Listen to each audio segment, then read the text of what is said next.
Mis apreciados hermanos, que el Señor les bendiga. Hoy, por la gracia de Dios, estamos una vez más compartiendo la palabra de Dios y hoy nos encontramos en el capítulo 14 del libro La historia de la redención, que se titula Hijos de Israel. Aquí vamos a ver el caso especial de dos hombres en particular y cómo el pueblo, desde que fue una familia, llegó a ser una gran nación, que esta era la promesa hecha a Abraham. Pero no vamos a comenzar sin antes tener una pequeña oración en el lugar donde estamos. Así que le invitamos que puedan tener una reverencia en su hogar. Mi buen Padre que está en los cielos, santificado sea su santo nombre. Agradecidos estamos por la oportunidad que nos das de poder analizar tu palabra, la historia de José, la historia de Moisés, pidiendo, mi Dios, que estas sean enseñanzas fructíferas para nuestra vida. Así también que pueda bendecir a cada uno de los oyentes que está en diferente lugar. Pidiendo tu compañía y tu dirección en el nombre de tu Hijo amado Jesús. Amén. Muy bien. Podemos ver que en la historia desde Abraham, que fue hecha la promesa, así a Isaac, así con Jacob, ¿no? Ahora llega el momento que empieza a dar inicio a esta promesa, en la cual la familia, ¿cierto?, ya ahora era numerosa, ya eran 12 hermanos. Entonces fue así que entre los 12 había uno que destacaba, que era José, que tenía un carácter como ninguno de los demás, y también tenía un carácter bondadoso, amoroso, inteligente, pero amador de Dios y también amador del Padre, ¿no? El cual escuchaba atentamente sus consejos y era obediente en todo sentido, y a su vez también se preocupaba por la salvación de sus hermanos. Él veía cómo ellos se comportaban mal y siempre trataba de que ellos pudieran enderezar su camino.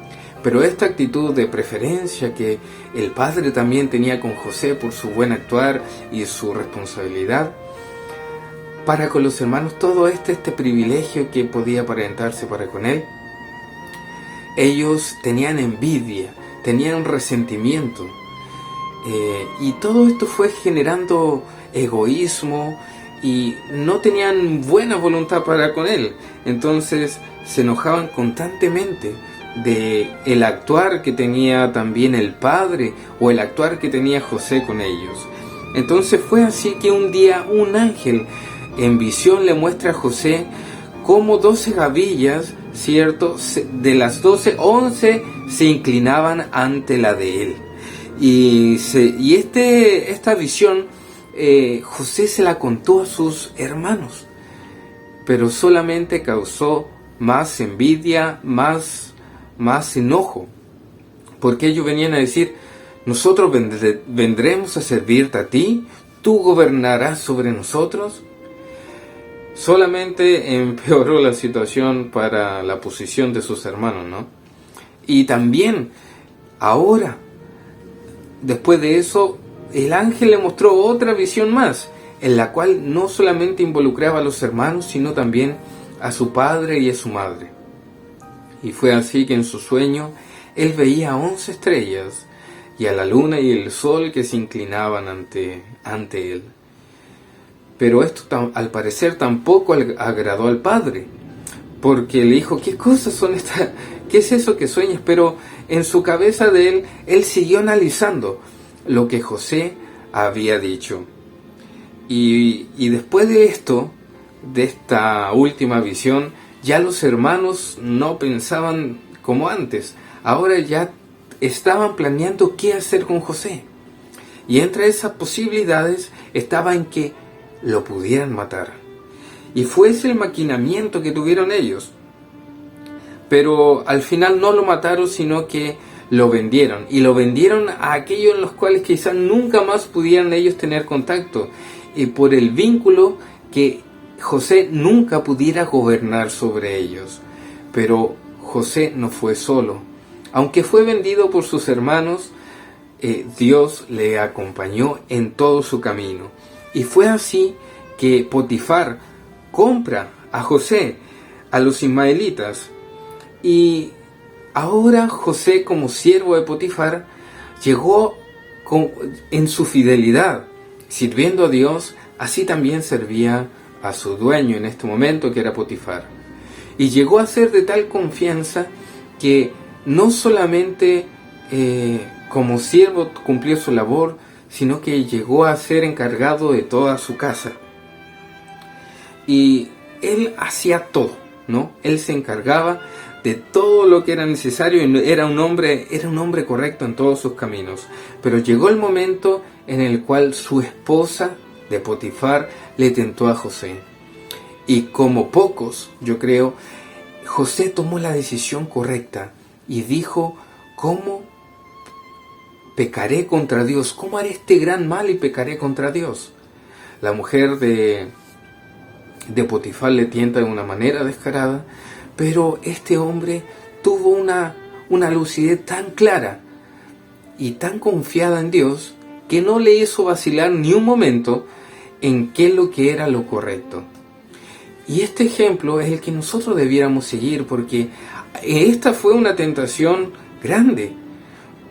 Y podemos ver que nosotros en nuestra vida cotidiana, en cosas tan pequeñas, faltamos.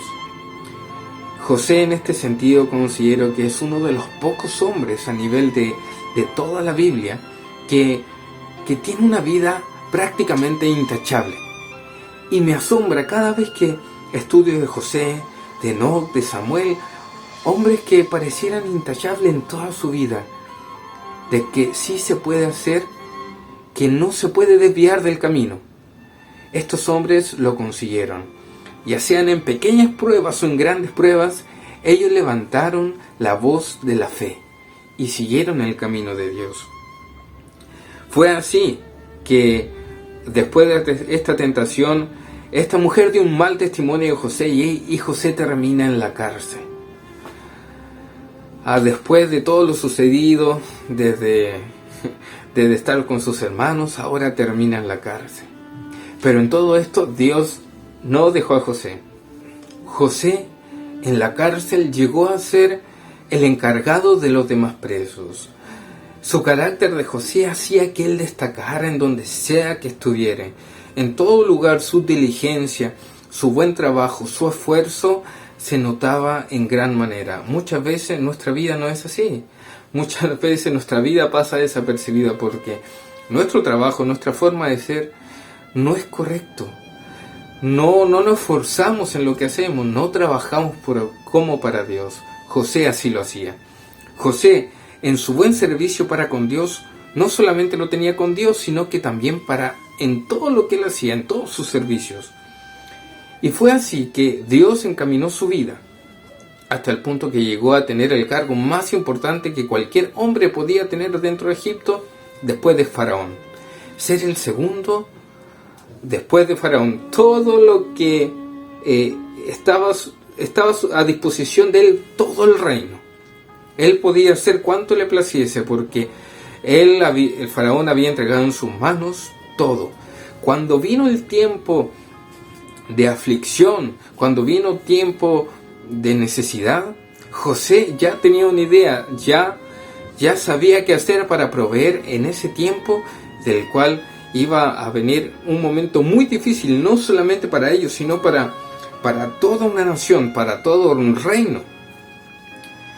Y entonces sucede en estas circunstancias que también la familia de José llega a Egipto a pedir ayuda porque su alimento había acabado. Wow, en medio de todo esto hay un reencuentro con la familia, hay una unión. Ahora Faraón le da las puertas, le da las opciones de que la familia pueda entrar por completo ahí. Y le da tierra, le da espacio, le da las mejores tierras para que ellos vivan, porque en consideración de cómo ha sido José, estaban agradecidos de todo lo que él había ayudado a esta nación. Y ahora su familia empieza a vivir aquí. Y aquí empieza la familia a crecer a fructificar. Y toda esa generación que estaba en ese momento muere. Se acaba José, toda su familia muere. Y pasa el tiempo. Y llega un momento en el cual el faraón que estaba acá dirigiendo Egipto no conoce de José. Entonces él se da cuenta que esta nación de Israel estaba creciendo en demasía. Y empezó a ver ahora un pueblo que quizás podía levantarse contra él, podría perder autoridad, o si venía guerra ellos se podrían unir para poder destruirlo. Aparte que eran hombres vigorosos, eran hombres inteligentes, eran hombres astutos, que trabajaban bien, y él no quería perder esto. Entonces, ¿qué fue lo que hace? Que los junta con los esclavos. Y desde este momento, ahora el pueblo empieza a vivir una etapa diferente, ¿no? Esclavizado del pueblo de Egipto. Y fue así que como el pueblo ahora en esta circunstancia de penalidad, pero ellos seguían creciendo. Como nación, como pueblo, seguían creciendo en número, aunque estaban trabajando, haciendo aquí y allá, ellos siguieron aumentando. Y esto comenzó a crear preocupación nuevamente. Y fue que así se creó una norma especial en la cual los hijos menores, varones, debían ser muertos. Pero esta ley el pueblo judío no la aceptó y Dios bendijo al pueblo. Pero al ver que no habían hecho caso, ahora dio otra norma en la cual los hijos menores los debían enviar en una barca, en una pequeña barquita, como en una cuna en el agua, al río. Y fue así que en este tiempo es donde nace Moisés, otro hombre en el cual Dios había puesto el designio que debía liberar al pueblo. Con José había entrado y se había hecho una gran nación, se había hecho una nación fructífera. Pero ahora era momento de que saliera de ahí, porque no estaban creciendo espiritualmente, se estaban contaminando de las costumbres de los egipcios, y esto no era bueno. Entonces la madre de Moisés, al oír este anuncio, toma a su pequeño y lo pone en esta canasta y lo envía por el río. Pero esta canasta llega a los pies de la hija de Faraón. Y ella abre esta canasta y encuentra un hermoso bebé. Y también ve el anhelo de una madre que quería salvar a su hijo y la preocupación de ella. Entonces, esta decide adoptar a Moisés. Y su hermana, guiada por los ángeles, llega a este encuentro. Y como había visto que tenía a Moisés, le propone que pueda traer una nodriza que pueda cuidar a este pequeño. Y en esta situación es que la misma madre ahora cuidaba de Moisés. Mientras este niño iba aprendiendo las cosas del pueblo de Egipto, la madre iba enseñando cada paso a paso cómo seguir a Dios, cómo conocer a Dios. Y entre todas las cosas dice que la madre tenía una mayor preocupación por la educación de Moisés, porque él iba a estar en medio iba a estar en un papel especial, porque tenía una misión muy importante que hacer. Y en la enseñanza que esta madre tenía para con su hijo, lejos de la gloria personal, lejos del orgullo, tenía una sencillez, una inteligencia como ninguna otra. Fue así que a los 12 años pasa a ser legítimamente hijo de la hija de Faraón y también posible heredero al reino. Entonces, este tenía grandes habilidades en la batalla para ser capitán de guerra y heredero de todo este grandísimo reino. Pero Dios tenía un plan diferente para su vida. Ángeles le informaron de su trabajo de liberar a Israel. Él pensó que esto se podría liberar a través de una guerra, a través de algún conflicto entre ellos, en cual el pueblo de Israel podría salir de ahí. pero Dios tenía un plan diferente. Fue así que un día, al aceptar este propósito para sí, un día viendo como un egipcio abusaba de su poder sobre un hijo de Israel, de esta nación, él actúa y lo mata. Pero su acción no había sido desapercibida, sino que había sido vista por alguien más. Y fue un momento en el cual él, ahora reprendiendo a uno del pueblo, le dice: ¿no será que tú irás a actuar igual conmigo como mataste a ese soldado? Y fue así que ahora en esta situación es que Moisés se va, escapa y se va al campo. Y se encuentra aquí con la familia de Jetro. Aquí consigue esposa y comienza a olvidar, debía olvidar. A los 40 años deja Egipto y por 40 años está en el desierto. Y en todo esto es donde él debía aprender nuevamente más de Dios, conocer más de Dios. Que no era un pensamiento de guerra el que debía ahora enfrentar contra Egipto, sino que él tenía que entender cuál era el camino que Dios había preparado para esta situación. Y debía dejar de lado todas las cosas, porque había mucha mundanalidad, idolatría en Egipto. Todas esas cosas debía dejarlas de lado y aprender de Dios. Y aprendió, ahora debía volver a su tierra como un pastor, como un guía. Pero en todo esto debía olvidar su vida pasada. Este hombre llegó a ser conocido como el hombre más manso de la tierra. Ningún hombre tenía esa humildad, sencillez, tranquilidad como la tenía él. Pero así como este hombre tuvo que olvidar todas esas cosas y volverse útil en las manos de Dios, un hombre en el cual Dios podía trabajar, hoy día también tenemos el mismo llamado. Nosotros hoy día muchos de nosotros en las ciudades, contaminándonos de las cosas que escuchamos, de las cosas que vemos, de las cosas que se hacen. Es necesario que nosotros nos apartemos de todo esto y nos enfoquemos en Dios, para que nosotros podamos ser útiles en las manos de Dios. Hoy tenemos un llamado, ¿no? Y es salir de las ciudades, dejar de contaminarnos de las cosas de este mundo para que esto no influya sobre nuestras mentes, que nuestra mente no se atontone con las cosas de este mundo. Pero ¿cuántos de nosotros estamos oyendo este llamado? ¿O estamos esperando a que un ángel venga a prácticamente sacarnos a rastra en el lugar donde estamos? A veces es momento de tomar conciencia del tiempo que vivimos y dar estos pasos importantes para nuestra salvación. Dios nos invita a que podamos oír el llamado y aceptarlo, como lo hizo José, como lo hizo Moisés.